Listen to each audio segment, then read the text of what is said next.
Preparations are well underway in New York for the Summit of the Future. Corridors repainted and the lawns being perfectly manicured. The summit is a high-level event that will bring world leaders together again, this time to forge a new international consensus on safeguarding the world for future generations. If the SG is able to explain and distill what the Summit of the Future is all about, and especially to people on the outside and why they should care, how would he best explain it? I think we are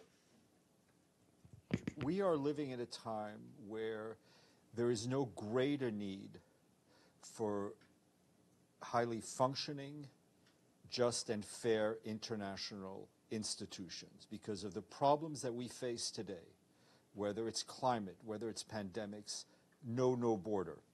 Not one country can deal with it by themselves.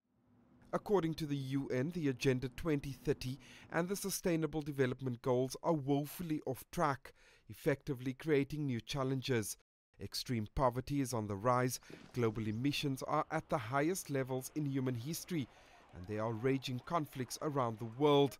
The summit is an opportunity to address that, even if the outcomes are less certain.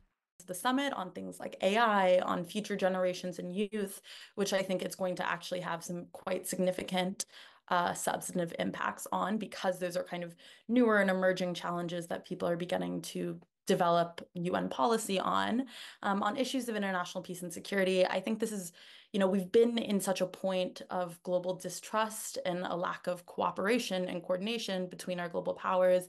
There's a hope that this document, the Pact of the Future, as well as the summit writ large, will serve as a moment to kind of bring these member states together. Negotiations on the documents to be voted on at the Summit of the Future began back in 2022. These include the Pact of the Future, a global digital compact, and a declaration on future generations. The marker of a successful Summit of the Future will be the following.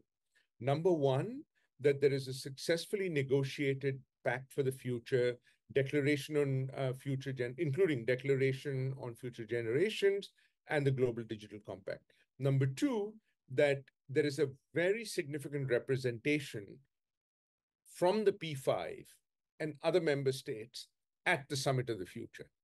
Because that, I think, in some ways indicates the desire and the commitment to the process.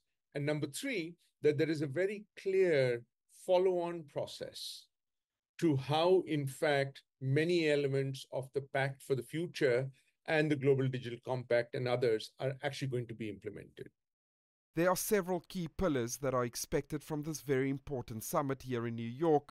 For member states to reaffirm the UN Charter, to reinvigorate multilateralism, to boost the implementation of existing international commitments, and to agree on solutions for all the world's new challenges, and finally, to restore trust in the world body.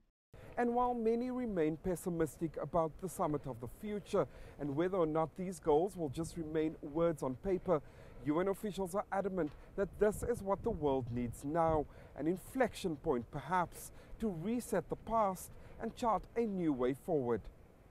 Jody Jacobs, CGTN, New York.